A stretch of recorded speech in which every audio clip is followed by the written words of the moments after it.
नीला आसमान, दूर दूर तक फैले पहाड़ और हरियाली से घिरा एक सुनसान रास्ता। वीरान सड़क पर एक युवक अमन अकेला चला जा रहा था।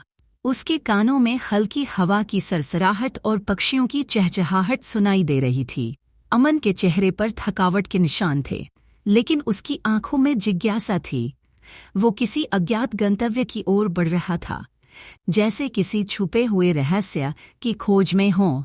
अमन चलते चलते एक मोड़ पर पहुंचता है, जहां से चारों तरफ दूर दूर तक सिर्फ पहाड़ ही नजर आते हैं। तभी उसकी नज़र सामने से आते एक अजनबी व्यक्ति पर पड़ती है। वो व्यक्ति लंबी दाढ़ी वाला, सफ़ेद कपड़ों में लिपटा हुआ, उम्रदराज लग रहा था। उसकी आंखों में एक रहस्यमयी चमक थी। बिना कुछ कहे वो व्यक्ति अमन की ओर देखता है और हल्की मुस्कान देता है। अमन की धड़कनें तेज हो जाती हैं। उसे इस अनजान व्यक्ति में कुछ अजीब लगता है। अजनबी अमन के पास आता है और बिना किसी भूमिका के बोलता है, तुम यहाँ क्यों आए हो? अमन थोड़ा चौंकता है, परंतु जवाब देता है, मैं सुकून की तलाश में हूँ, शहर की भीड़ शोर से दूर। अजनबी मुस्कुराता है और कहता है, जो सुकून तुम्हें बाहर ढूंढना है वो तुम्हारे भीतर है। अमन को उसकी बात सुनकर गहरा झटका लगता है। अजनबी ने उसकी सोच को चुनौती दी थी।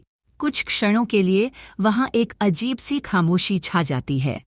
अमन अभी उस अजनबी की बातों को समझने की कोशिश कर ही रहा था कि उसकी नज़र अचानक उस व्यक्ति पर जाती है और वो व्यक्ति धीरे धीरे धुंधला होने लगता है।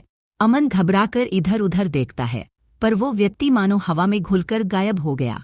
अमन समझ नहीं पाता कि ये सब हकीकत थी या उसकी कल्पना। वो चुपचाप खड़ा रह जाता है।